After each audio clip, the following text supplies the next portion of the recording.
नमस्कार विद्यार्थियों। आज सम्मिश्र विश्लेषण में मैं आपको कॉम्प्लेक्स सीक्वेंस, लिमिट, जोड़दार वक्र आदि के बारे में डिस्कस करूंगा। पूर्व की कक्षाओं में हमने वास्तविक संख्याओं की सीक्वेंस के बारे में पढ़ा था। उसी को आधार लेकर सम्मिश्र विश्लेषण में सीक्वेंस सम्मिश्र तल के अनुरूप बनाई गई, जिसकी परिभाषा निम्न प्रकार दी गई। एक फलन f यदि प्राकृत संख्या n से सम्मिश्र संख्या c में परिभाषित हो, अर्थात प्रत्येक प्राकृत संख्या के संगत एक निश्चित सम्मिश्र संख्या प्राप्त की जा सके, तो वह फलन f को सम्मिश्र संख्या का अनुक्रम कहते हैं। विद्यार्थियों, यहाँ यह ध्यान रखना आवश्यक है कि फलन n से c में परिभाषित है, अतः फलन का प्रांत प्राकृत संख्या होगी और उसका जो सह प्रांत या परिसर सम्मिश्र संख्या होगी, तथा फलन की परिभाषा उसमें समायोजित है। इस सीक्वेंस को हम निम्न रूप में लिख सकते हैं। अब हम चलते हैं अनुक्रम की सीमा। सीमा से आपको ध्यान हो तो हम वास्तविक जब संख्याएं पढ़ते हैं तो उस समय भी सीमा को डिफाइन किया गया था। यहाँ हम सम्मिश्र फलन के लिए इसकी परिभाषा बता रहे हैं। एक सम्मिश्र संख्या Z0 किसी अनुक्रम Zn की सीमा कहलाती है यदि प्रत्येक एप्सिलॉन ग्रेटर देन 0, इसका मतलब क्या हुआ कि कम से कम संख्या हो लेकिन वो धनात्मक हो, तो प्रत्येक एप्सिलॉन ग्रेटर देन 0 के संगत एक वास्तविक संख्या n0 इस प्रकार विद्यमान हो कि modulus Zn minus Z0 less than epsilon for every n greater than n0। संकेत के रूप में हम इसको इस प्रकार से व्यक्त कर सकते हैं, जो कि लिमिट रूप होता है। तो limit n tends to infinity Zn बराबर Z0। तो इस प्रकार से हो तो वो Z0 क्या कहलाएगा, उसकी सीमा कहलाएगी। अर्थात सम्मिश्र संख्या Z0 अनुक्रम Zn की सीमा है यदि Z0 के प्रत्येक प्रतिवेश में, प्रतिवेश हमने आपको पहले बताया था, एक डिस्क होती है जो Z0 के चारों तरफ होगी, उस डिस्क के अंदर जितने भी बिंदु हैं वो Z0 के प्रतिवेश कहलाएंगे। तो Z0 के प्रत्येक प्रतिवेश में कुछ सीमित पदों को छोड़कर अनुक्रम के सभी पद उसमें विद्यमान हो तो वो उसकी सीमा कहलाती है। अब अनुक्रम दो प्रकार की होती है, एक अभिसारी और एक अपसारी। अभिसारी के लिए आपको जो सीमा है वो परिमित होनी चाहिए, उसका मान हमें ज्ञात होना चाहिए, और अगर वो अपरिमित है तो वो अपसारी अनुक्रम कहलाती है।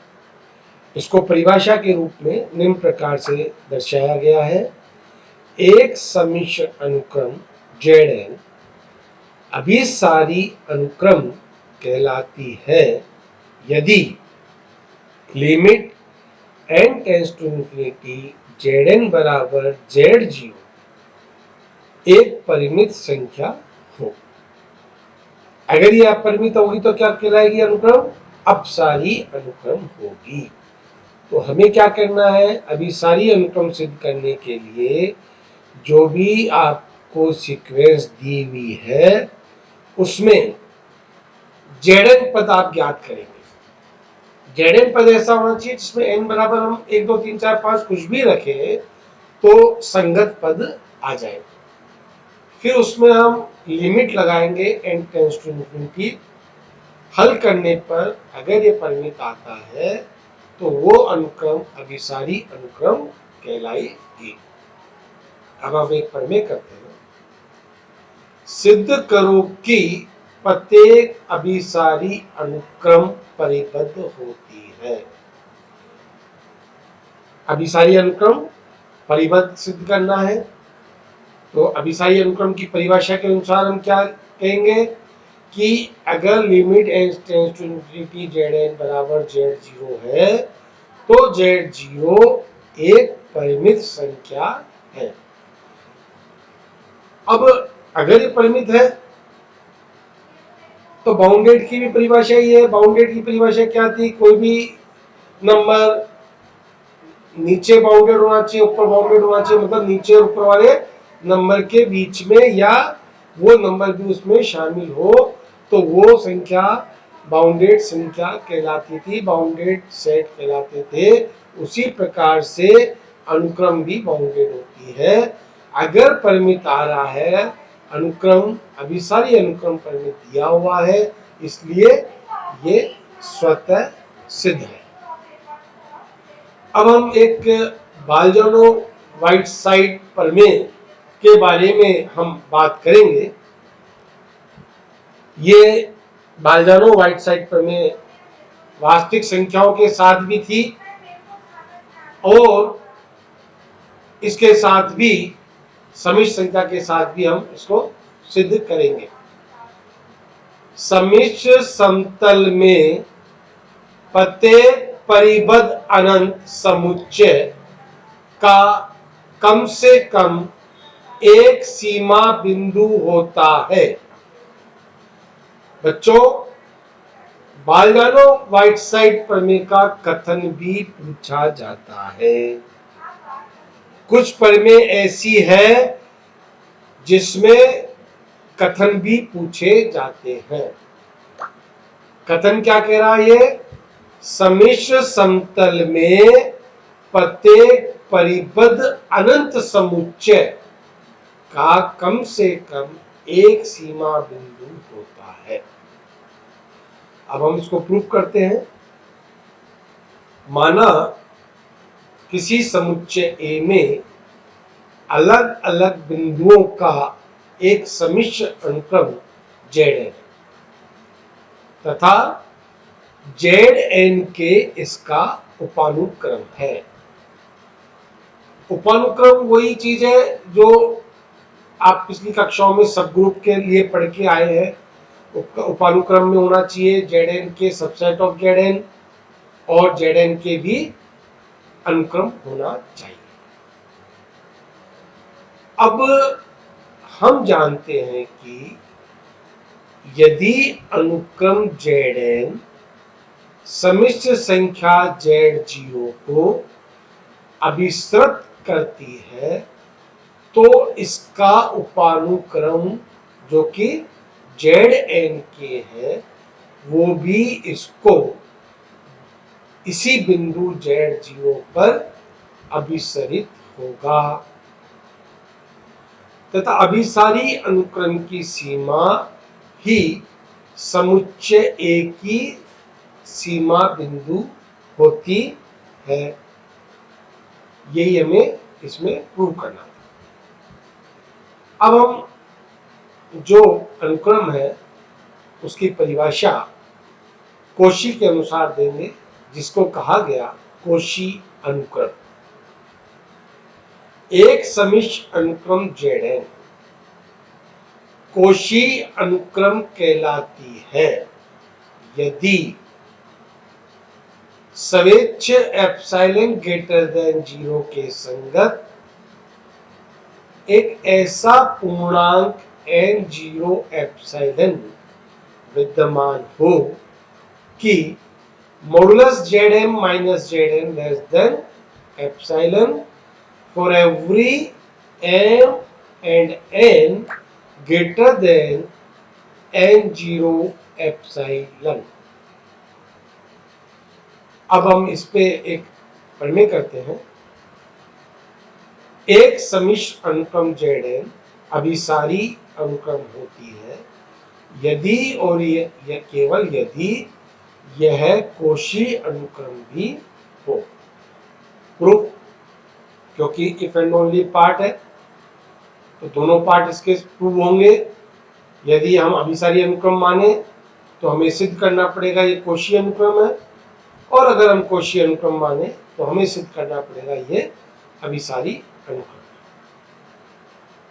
पहले हम मानते हैं कि जो दी गई समिश्र अनुक्रम Zn है वो एक अभिसारी अनुक्रम है, अर्थात परिभाषा से ये किसी एक बिंदु माना Z0 को अभिसृत करती है। अगर m और n कोई पूर्णांक है जो greater than n0 delta epsilon है तो हम Zm माइनस Zn की वैल्यू ज्ञात करते हैं। मॉडुलस Zm माइनस Zn को हम लिख सकते हैं modulus Zm minus Z0 plus Z0 plus minus Zn। एक हमने Z0 जोड़ा है और Z0 घटाया। अब मापांक गुणधर्म से हम लिख सकते हैं, क्योंकि हम जानते हैं modulus A plus B less than equal to modulus A plus modulus B होता है। इसी को हमने यहाँ उपयोग में लिया। अगर हम मान लें कि modulus Zm minus Z0 less than epsilon by 2 और modulus Zn minus Z0 less than epsilon by 2 जहां एप्सिलॉन ग्रेटर देन 0 और m और n greater than n0 epsilon है, तो ये हमने लिख लिया है, मान लिया। अगर हम इनको जोड़ दें, दोनों को जोड़ दें तो क्या आ रहा है modulus Zm minus Zn less than epsilon, जो कि परिभाषा के अनुसार कोशी अनुक्रम होना सिद्ध करता है। अतः अगर एक समिश्र अनुक्रम Zn अभिसारी अनुक्रम है तो वह एक कोशी अनुक्रम भी होगी। अब इसका विलोम करते हैं, मतलब ओनली। अब इसमें हम मानते हैं कि ये कोशी अनुक्रम है। कोशी अनुक्रम में मान लिया कि n ग्रेटर देन n0 के लिए modulus Zn minus Z0 less than 1 है, तो इसका मतलब modulus Zn less than Z0 plus 1 होगा। इसका मतलब अनुक्रम जो है वो परिबद्ध हो गई। परिबद्ध हो गई तो इसका मतलब अभी हमने पहले वाली प्रमेय में किया है कि अगर ये अनुक्रम परिबद्ध है तो इसका एक अभिसारी उपानुक्रम भी विद्यमान है। तो हमने मान लिया कि समिश्र अनुक्रम Zn का एक अभिसारी उपानुक्रम Zn के है, जो कि इसे Z0 पर अभिसृत करता है। अब मॉडुलस Zn माइनस Z0 निकाला, इसके लिए हमने Zn के जोड़ दिया और घटा दिया, वही मापांक नियम लगाया और हमको ये समीकरण नंबर 1 प्राप्त हो गई। पुनः हमने मान लिया कि एप्सिलॉन ग्रेटर देन 0 के संगत एक धन पूर्णांक n0 इस प्रकार से है कि n ग्रेटर देन n0। तो कोशी अनुक्रम की परिभाषा से हम लिख सकते हैं मॉडुलस Zn माइनस Zn के लेस देन एप्सिलॉन बाई 2 और मॉडुलस Zn के minus Z0 less than epsilon by 2। समीकरण 1 से स्पष्ट हो गया कि मॉडुलस Zn माइनस Z0 क्या हो जाएगा, लेस देन एप्सिलॉन, और लेस देन एप्सिलॉन होते ही किसकी परिभाषा आ गई, ये परिभाषा एक अभिसारी अनुक्रम की आ गई। अतः हम कह सकते हैं कि कोशी अनुक्रम है तो वह अनुक्रम अभिसारी भी होगा। अब हम एक दूसरी इंपॉर्टेंट थ्योरम पे बात करते हैं जो हेनी-बोर्डले थ्योरम के नाम से कहलाती है। इसका कथन है, प्रत्येक संवृत एवं परिबद्ध समुच्चय सहंत होता है। प्रत्येक संवृत एवं परिबद्ध समुच्चय सहंत होता है। इसके लिए हमने एक सम्मिश्र तल लिया, मान लिया कि वो एक जेड है जो कि संवृत एवं परिबद्ध समुच्चय है इस सम्मिश्र तल में, तथा यह भी मान लिया कि यह सम्मिश्र तल एक वर्ग S0 में समाहित है, अर्थात अंतर्विष्ट है। इस वर्ग के शीर्ष हमने मान लिए AA minus AA minus A minus A। अब हमने माना कि AI such that I belong to capital I S का एक विवर्त आवरक है जिसका कोई भी परिमित उपावरक विद्यमान नहीं है। एक आवरक माना गया है AI और ये कहा गया है कि S में इसका कोई भी परिमित उपावरक विद्यमान नहीं है, जबकि AI S में एक विवर्त आवरक है। अब हमने क्या किया कि इस वर्ग को बराबर 4 भागों में बांटा। तो इसका मतलब कम से कम एक भाग मान लिया S ऐसा अवश्य विद्यमान होगा कि S इंटरसेक्शन S1 के लिए आवरक AI का कोई भी परिमित उपावरक विद्यमान नहीं होगा। अब इस भाग S1 को फिर 4 भागों में बांटा, फिर ऊपर वाला कथन एक लगाया कि कम से कम एक उपवर्ग, अब मान लिया S2 ऐसा अवश्य है कि S इंटरसेक्शन S2 के लिए AI का कोई परिमित उपावरक विद्यमान नहीं है, और इस प्रक्रिया को दोहराते गए। लास्ट में हमने माना कि S इंटरसेक्शन SN आके आया, ऐसा SN भाग आया जिसमें AI का कोई भी परिमित उपावरक विद्यमान नहीं है, तथा इसकी भुजा की लंबाई a बटा 2 की पावर n माइनस 1, अगर n टेंस टू हम इंफिनिटी करें तो ये 0 प्राप्त हो जाएगा। अर्थात एक बिंदु मान लिया Z0 सभी उपवर्गों Sn में विद्यमान होगा, अर्थात यह समुच्चय S का सीमा बिंदु भी होगा। अब हमने सीमा बिंदु की परिभाषा जब बताई थी तो ये कहा था कि जरूरी नहीं कि सीमा बिंदु समुच्चय S का भी अवयव हो, लेकिन यहां पर होगा। क्यों? क्योंकि S संवृत भी दिया हुआ है, तो Z0 बिलोंग टू S है। अब S क्या है? एक विवर्त आवरक, AI इसका एक विवर्त आवरक है। जब AI S का विवर्त आवरक है तो इसका मतलब यह हो गया कि Z0 बिलोंग टू A0 भी होगा। चूंकि A0 विवर्त समुच्चय है, अतः Z0 के लिए डेल्टा ग्रेटर देन 0 इस प्रकार विद्यमान होगा कि n delta Z0 subset of A0 हो।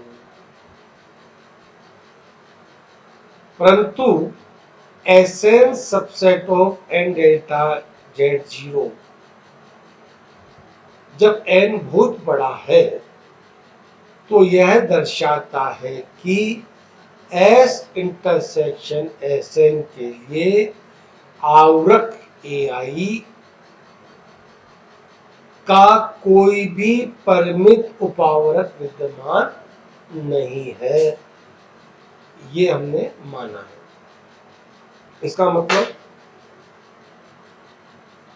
परिमित उपावर्त विद्यमान आ रहा है यहाँ तो इसका मतलब क्या हो गया कि हमारी जो पूर्व मान्यता है उसका ये विरोध करता है। क्यों विरोध कर गया? क्योंकि Sn subset of Ns bracket में Z0 ये बताता है कि S इंटरसेक्शन Sn के लिए आवर्त AI का कोई परिमित उपावर्त विद्यमान है।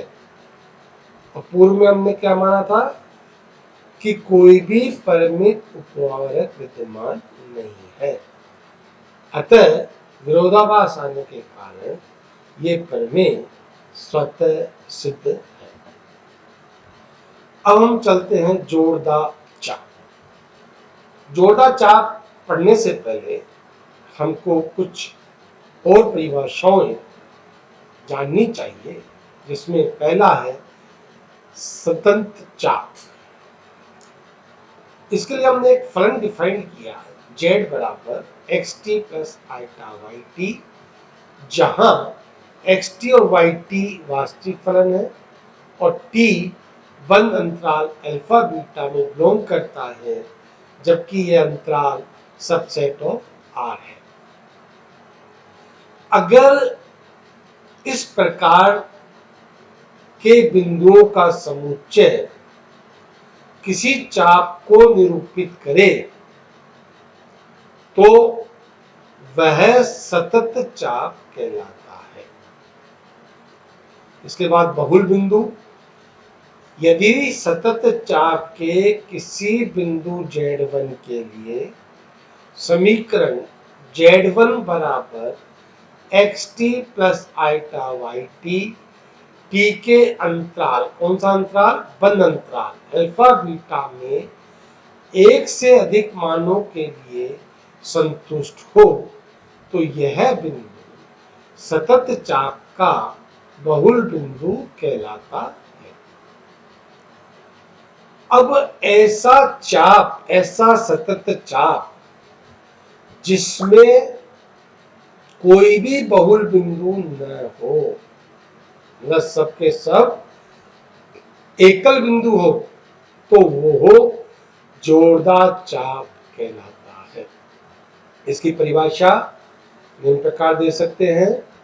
सम्मिश्र समतल में एक सतत चाप जोड़दा चाप कहलाता है यदि इस सतत चाप का कोई भी बिंदु बहुल बिंदु नहीं हो।